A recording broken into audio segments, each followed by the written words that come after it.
Arctic circle में एक हवाई जहाज का पायलट बर्फ खोद रहा था, जैसे कोई चित्र बना रहा हो।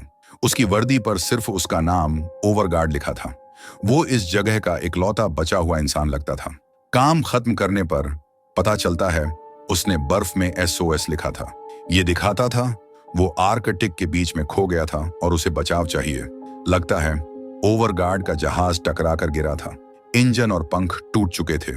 वो कई दिनों से बर्फ में था और इस ठंडे इलाके में जीवित रहने की कोशिश कर रहा था। खाने के लिए उसने एक मछली पकड़ने का तरीका बनाया था। उसने जमी हुई झील में 3 छेद खोदे जिनमें रस्सी और चारा बंधा था। इससे वो दिन भर खाना पाता था और बर्फ के डिब्बे में मछलियां जमा करता था। खाना खाने के बाद ओवरगार्ड अपना सामान लेता है और पहाड़ पर चढ़ता है। वो आसपास देखता है, शायद कोई खोजी जहाज या हेलीकॉप्टर दिखे। कई दिनों से वो अपनी जगह का नक्शा बना रहा था और एक सिग्नल मशीन से मदद मांगता था। वो मशीन एक हैंडल घुमाने से चलती थी। लाल बत्ती दिखाती थी, सिग्नल जा रहा है। अगर जवाब आता तो हरी बत्ती जलती। जब से जहाज गिरा, ओवरगार्ड घंटों मशीन चलाता था, लेकिन कोई जवाब नहीं मिला। रात होने पर ठंड बढ़ जाती थी। वो जहाज में लौटता और अगले दिन की लड़ाई के लिए ताकत जमा करता। अगली सुबह ओवरगार्ड फिर SOS लिखता है, लेकिन पहले वो एक छोटे पत्थरों के ढेर के पास जाता है। वहां वो किसी को अलविदा कहता है। लगता था वो पत्थर किसी साथी की कब्र थे जो शायद हादसे में मर गया। सम्मान देने के बाद वो फिर खोदने लगता है। वो पत्थर हटाता है ताकि SOS साफ दिखे। उसका मकसद था कोई पायलट ऊपर से उड़ते हुए उसे देख ले। फिर वो मछलियां देखने जाता है, लेकिन सारे हुक खाली थे। एक छेद के पास उसे बड़ा पंजा दिखता है, शायद बर्फ का शिकारी जानवर था। डरते हुए ओवरगार्ड जहाज में भागता है और तब तक अंदर बंद रहता है जब तक सुरक्षित न हो। खतरा टलने पर वो फिर पहाड़ पर चढ़ता है। वो सिग्नल भेजने की मशीन चलाता है, हरी बत्ती की उम्मीद में, लेकिन नतीजा वही रहता है। वो आसपास देखता है, जैसा उसे डर था। दूर एक विशाल सफेद भालू दिखता है। वो खाना ढूंढ रहा था। कोई रास्ता न होने पर ओवरगार्ड जहाज में लौटता है। वो सो जाता है और अगले दिन अपनी रूटीन शुरू करता है, लेकिन कोई बचाव नहीं आता। उसका मछलियों का जखीरा कम हो रहा था। वो बस सिग्नल भेजने की कोशिश करता रहता है। घंटों कोशिश के बाद ओवरगार्ड लगभग हार मान लेता है। तभी मशीन की हरी बत्ती जलती है। सिग्नल किसी ने पकड़ लिया था। ओवरगार्ड जल्दी से देखता है, जवाब कहां से आया। क्षितिज पर उसे एक हेलीकॉप्टर उड़ता दिखता है। वो जहाज के पास जाता है और धुआं सिग्नल जलाता है ताकि वो उसे ढूंढ ले। सौभाग्य से हेलीकॉप्टर उसे देख लेता है और उतरने की तैयारी करता है, लेकिन तेज तूफान से हेलीकॉप्टर बेकाबू हो जाता है। पायलट को वापस मुड़ना पड़ता है। हालात और बिगड़ते हैं। हेलीकॉप्टर स्थिरता खो देता है और बर्फ में टकराकर गिर जाता है। हादसे के बाद ओवरगार्ड दौड़कर वहां पहुंचता है। हेलीकॉप्टर में पायलट मर चुका था। चोटों की वजह से उसे दूसरा साथी जिंदा मिलता है, लेकिन उसका पेट बुरी तरह घायल था। ओवरगार्ड हेलीकॉप्टर से प्राथमिक चिकित्सा किट लेता है। एक स्टेपलर से वो साथी के घाव को बंद करता है।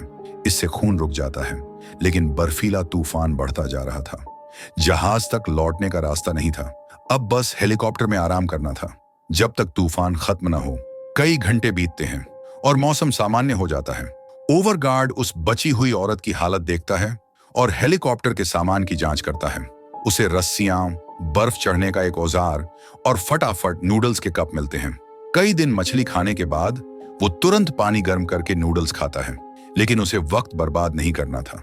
उसे जहाज पर लौटना था, इससे पहले कि और तूफान आए। हेलीकॉप्टर का पायलट बच नहीं पाया था। ओवरगार्ड उस औरत की चोटों का इलाज करने को तैयार था। वो जितना सामान ले सकता था लेता है। फिर हेलीकॉप्टर पर एक संदेश लिखता है। संदेश कहता है, 2 बचे लोग उस घाटी की ओर गए जहां उनका जहाज गिरा था। उसे उम्मीद थी कोई इसे देखकर उन्हें बचाने आएगा। ओवरगार्ड उस औरत को लेकर अपने जहाज की ओर चलता है। वहां पहुंचकर वो उसका नाम पूछता है, लेकिन औरत उसकी भाषा अच्छे से नहीं समझती। वो बस पायलट कहती है अपने साथी के बारे में जानने के लिए। ओवरगार्ड बताता है पायलट बच नहीं पाया। वो उसे जहाज में इंतजार करने को कहता है। वो फिर हेलीकॉप्टर की जांच करने जाता है। औरत के सो जाने पर ओवरगार्ड हादसे की जगह लौटता है। उसे अपने साथी का शरीर बर्फ में ढका मिलता है। जैसा उसने पहले किया, वो उसे बर्फ में दफनाता है और सम्मान के लिए पत्थर रखता है। फिर वो हेलीकॉप्टर के अंदर जांच करता है। उसे एक नक्शा, एक लाइटर, एक छोटा गैस टैंक और एक छोटा चूल्हा मिलता है। उसी वक्त उसे एक फोटो मिलती है जो उसे भावुक कर देती है। वो उसे अपनी जैकेट में रखता है। जांच के दौरान ओवरगार्ड को सामान के डिब्बे में एक स्लेज मिलता है। वो इसका इस्तेमाल सामान ले जाने के लिए करता है। जहाज पर लौटकर वो फोटो उस औरत के पास रखता है। पता चलता है ये एक परिवार की फोटो थी। इससे लगता था वो औरत और हेलीकॉप्टर का पायलट शादीशुदा थे और उनका एक छोटा बच्चा था। औरत सोती रहती है। ओवरगार्ड उसकी चोट साफ करने के लिए दवा लगाता है। वो छोटा चूल्हा जलाकर गर्मी लेता है और नक्शा देखता है। नक्शा उस इलाके की ज्यादा जानकारी देता था। पेन से निशान बनाते हुए ओवरगार्ड को तेज हवा का एहसास होता है। वो मछलियां देखने जाता है।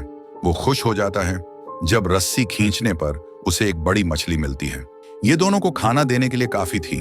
वो मछली और नूडल्स से सूप बनाता है। ये दुनिया का सबसे अच्छा खाना नहीं था, लेकिन एक और दिन जीने के लिए काफी था। सूप तैयार होने पर वो औरत को जगाता है, उसे खाना देता है ताकि वो ताकत हासिल करे। लेकिन अपने पति की मौत ने उसे भूख और ताकत से खाली कर दिया था। ओवरगार्ड जिद करता है कि वो खाए। वो उसे भरोसा देता है सब ठीक हो जाएगा। कई दिन बीत जाते हैं। ओवरगार्ड सिग्नल मशीन से मदद मांगता रहता है, लेकिन पहले की तरह कोई जवाब नहीं मिलता। वो सोचता है उस औरत को कैसे बचाए। वो औरत की हालत बिगड़ रही थी, रात भर खांसती थी। अगली सुबह ओवरगार्ड उसे देखता है। वो औरत से हाथ दबाने को कहता है ताकि दोनों गर्मी और खून का बहाव बनाए रखें, लेकिन औरत बेहोश थी और उसकी सांसें भारी थीं। ओवरगार्ड उसकी चोट देखता है। वो और खराब हो रही थी। उसे मुंह से खून निकलता देख उसे डर लगता है कि औरत ज्यादा दिन नहीं बचेगी। हिचकते हुए ओवरगार्ड उसे वहीं छोड़ने का फैसला करता है। उसे लगता था इस हालत में दोनों नहीं बच सकते। अचानक वो उसका हाथ पकड़ती है, जैसे शुक्रिया कह रही हो। इससे ओवरगार्ड को और हिम्मत मिलती है। वो नक्शा फिर देखता है। नजदीकी गांव तक जाने में कई दिन लगेंगे, लेकिन पहाड़ों से एक छोटा रास्ता था जो जल्दी ले जा सकता था। आर्कटिक के बीच में जोखिम लेने का फैसला करके ओवरगार्ड ज्यादा रस्सियां और चारा तैयार करता है। वो मछलियां जमा करता है और सामान स्लेज में रखता है। औरत सो रही थी। ठंड से बचाने के लिए वो उसे स्लीपिंग बैग में डालता है। वो जहाज पर आखिरी संदेश लिखता है कि दो लोग गांव की तलाश में उत्तर जा रहे हैं। ओवरगार्ड स्लेज को रस्सी से बांधता है, उसे कंधों पर रखता है और बर्फ के विशाल रेगिस्तान की ओर चलता है। लेकिन नक्शा देखकर उसे पता चलता है रास्ता वाकई उत्तर में था। वो जहाज लौटता है, संदेश ठीक करता है और उत्तर की ओर चलता है। मोटी बर्फ से गुजरते हुए वो फिर नक्शा देखता है। मंजिल अभी बहुत दूर थी, फिर भी वो हार नहीं मानता। वो औरत को पानी पिलाता है। कई घंटे बाद दोनों यात्रा का दूसरा हिस्सा पूरा करते हैं, लेकिन रात होने वाली थी। ओवरगार्ड बर्फ खोदकर एक गुफा बनाता है ताकि वो आराम कर सकें। वो औरत को खाना पानी देता है। दोनों सो जाते हैं, उम्मीद करते हुए कि कोई सफेद भालू ना आए। सुबह होती है। ओवरगार्ड ज्यादा कपड़े और मास्क पहनता है। एक और तेज तूफान आ रहा था। रास्ते में उसे बर्फ में ढका सामान मिलता है। उसे उम्मीद थी ये किसी बचे हुए का होगा, लेकिन करीब से देखने पर उसे पता चलता है ये उसका अपना सामान था जो उसने पहले अकेले यात्रा करते वक्त छोड़ा था। एक डिब्बे में उसकी पुरानी पहचान पत्र मिलती है। इससे पता चलता है वो ईए का हिस्सा था। ये एक खास हवाई जहाज समूह था जो नए तरह के जहाज बनाता और उड़ाता था। शायद ओवरगार्ड ने ऐसे ही जहाज में यात्रा की थी जो आर्कटिक के मौसम को झेल नहीं सका और गिर गया। लेकिन अब शिकायत का फायदा नहीं था। ओवरगार्ड जल्दी से मंजिल तक पहुंचने की उम्मीद करता है। यात्रा चलती है, तभी उसे एक विशाल पहाड़ दिखता है जो नक्शे में नहीं था। वो हेलीकॉप्टर से लिया बर्फ का औजार इस्तेमाल करता है। वो पहाड़ चढ़ता है और दूसरी तरफ समतल रास्ता ढूंढता है। वो रस्सी से सामान खींचता है। फिर वो औरत को स्लेज समेत खींचने की कोशिश करता है, लेकिन ये बहुत मुश्किल था।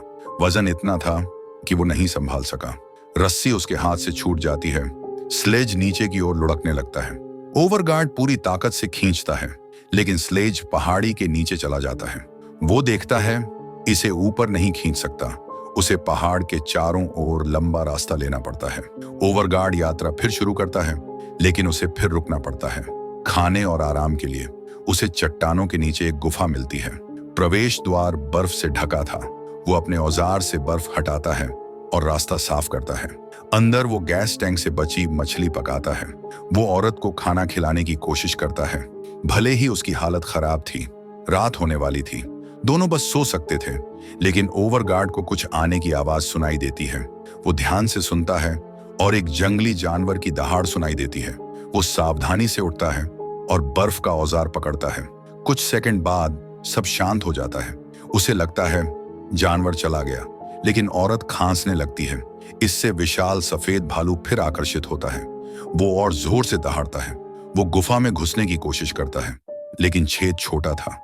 फिर भी भालू बर्फ हटाता है और सिर अंदर डालता है। ओवरगार्ड चिल्लाता है और सिग्नल की आग जलाकर हवा में लहराता है। उसका तरीका काम करता है। भालू आग से डरकर भाग जाता है। खतरा टलने पर ओवरगार्ड थककर और घबराकर जमीन पर गिरता है। वो खुद को समझाता है, सब ठीक होगा। एक और दिन बीतता है। ओवरगार्ड गुफा से बाहर देखता है। सौभाग्य से सफेद भालू का कोई निशान नहीं था, लेकिन जगह सुरक्षित नहीं थी। अगर भालू लौटा तो वो पिछले रात जितने खुशकिस्मत नहीं होंगे। ओवरगार्ड औरत को स्लेज पर रखकर खींचता है और कुछ मीटर आगे बढ़ता है। रास्ता जैसे खत्म ही नहीं होता था और बुरा एक तेज बर्फीला तूफान शुरू हो जाता है। इससे उसकी नजर कमजोर हो जाती है। उसे रुकना पड़ता है। आसपास कोई गुफा नहीं थी। आगे चलना उसे और थका देता। वो औरत के साथ स्लीपिंग बैग में घुस जाता है ताकि दोनों तंग जगह में गर्मी पा सकें। इस मुश्किल हालत में घंटे धीरे धीरे बीतते हैं। आखिरकार सब सामान्य होता है। दोनों बर्फ से ढक जाते हैं। ओवरगार्ड स्लीपिंग बैग से बाहर निकलता है। वो सामान की जांच करता है कि तूफान से कुछ टूटा तो नहीं। उसे पानी की बोतल मिलती है जो पूरी तरह जमी थी। वो उसे अपनी जैकेट में रखता है ताकि अपनी गर्मी से बर्फ पिघले। ओवरगार्ड स्लेज को फिर तैयार करता है। वो नरम बर्फ वाले रास्ते पर पहुंचता है जहां चलना मुश्किल था। थकान बढ़ती जाती है। उसे एक पथरीली पहाड़ी के पास रुकना पड़ता है। ओवर नक्शा देखता है और समझता है कि मंजिल अभी बहुत दूर है। वो सिर्फ सामान लेकर रास्ते पर चलता है। तभी उसे बर्फ में फूलों से ढका पत्थर दिखता है। वो हैरान होता है, लेकिन करीब जाने पर जमीन धंस जाती है। वो एक छेद में गिर जाता है। मिनटों बाद वो गुफा में जागता है। उसका दायां पैर पत्थर में फंस गया था। वो पूरी कोशिश करता है, लेकिन पैर नहीं निकलता। इतनी मेहनत के बाद लगता था उसका अंत आर्कटिक में अकेले होगा, लेकिन ओवरगार्ड हार नहीं मानता। अपनी बची ताकत से वो पैर निकालने की कोशिश करता है। असहनीय दर्द के बावजूद वो खींचता है। आखिरकार पैर बर्फ से निकलता है, लेकिन वो बुरी तरह घायल था। अब उसे बर्फ और पत्थरों पर रेंगना पड़ता है। जल्दी ही उसे गुफा से रास्ता मिलता है, लेकिन चोट का दर्द उसे चलने नहीं देता। वो उस जगह लौटता है जहां उसने औरत को छोड़ा था। वो उसकी परिवार की फोटो लेता है ताकि उसके बेटे को दे सके, लेकिन उसे हैरानी होती है, औरत अब भी जिंदा थी। वो उससे थोड़ा बेहतर हालत में बात करती है। ओवरगार्ड को पछतावा होता है कि उसने उसे छोड़ने का सोचा। वो उसके सामने रोता है और माफी मांगता है। वो कहता है सब ठीक हो जाएगा। वो अपनी हालत के बावजूद स्लेज खींचता है। उसकी चोट देखता है जो और गंभीर थी। इलाज का कोई तरीका नहीं था। वो बर्फ और कपड़ा डालकर खून रोकता है। ओवरगार्ड औरत को स्लेज पर खींचता है। दर्द और थकान को नजरअंदाज करके वो औरत को आखिरी बूंदें पानी देता है। बोतल में बर्फ भरता है और थोड़ा निगलता है अपनी प्यास बुझाने के लिए। थकान उसके शरीर पर हावी हो रही थी। हालात और बिगड़ते हैं जब वो रास्ते के ऊंचे हिस्से पर पहुंचता है। वो लोहे की छड़ी को सहारा बनाकर चढ़ने की कोशिश करता है, लेकिन पैर की चोट उसे मुश्किल में डालती है। आखिरकार उसे रुकना पड़ता है। वो देखता है सिग्नल मशीन काम कर रही है या नहीं, लेकिन बर्फीला तूफान उसे खराब कर चुका था। बिना इस साधन के ओवरगार्ड पहाड़ी की चोटी पर रेंगता है। वो देखता है क्या कोई आसपास है। वहां उसे दूर एक हेलीकॉप्टर दिखता है जो पास ही उतरा था। ओवरगार्ड बिना वक्त गंवाए स्लेज के पास लौटता है। वो बची ताकत से स्लेज को धक्का देता है। चोटी पर पहुंचकर वो जोर से मदद के लिए चिल्लाता है, लेकिन उसकी आवाज कमजोर थी और वो मुश्किल से बोल पाता था। उसके पास बस आखिरी सिग्नल आग थी। वो उसे जलाता है और हाथ हिलाकर किसी का ध्यान खींचने की कोशिश करता है, लेकिन हेलीकॉप्टर की टीम उसे नहीं देखती। ओवरगार्ड आखिरी कोशिश करता है। वो अपनी जैकेट में सिग्नल आग जलाता है और छड़ी से हवा में लहराता है, लेकिन ये भी काम नहीं करता। टीम हेलीकॉप्टर में लौटती है और वहां से उड़ान भरती है। सारी उम्मीद खत्म लगती है। ओवरगार्ड उस औरत को उठाता है और हेलीकॉप्टर वालों से उसे बचाने की गुहार लगाता है। वो बस यही चाहता था कि वो उसे बचा ले, लेकिन हेलीकॉप्टर दूर जा चुका था। जीवित रहने की हर उम्मीद खत्म लगती थी। फिर भी ओवरगार्ड औरत को स्लेज पर रखता है। वो वादा करता है कि वो उसे अकेला नहीं छोड़ेगा। दोनों बर्फ पर लेटे थे। ओवरगार्ड उससे और खुद से कहता है, सब ठीक हो जाएगा। फिर थकान से वो सो जाता है। जब दोनों बेहोश थे, तेज हवा सब कुछ उड़ाने लगती है। तभी वही हेलीकॉप्टर उनके सामने उतरता है। इससे पता चलता है दोनों को आखिरकार बचा लिया गया। सारी मुश्किलों के बावजूद ओवरगार्ड ने हार नहीं मानी। उसने अपनी और औरत की जान बचाने के लिए शारीरिक और मानसिक सीमाओं को पार किया। प्रकृति की ताकत को हराने के लिए वो किसी और की रक्षा के लिए लड़ रहा था। यदि आपको यह वीडियो पसंद आया तो वीडियो को लाइक करें और भी शानदार वीडियोस के लिए मूवीटेशन को सब्सक्राइब करें। फिर मिलेंगे एक और वीडियो में।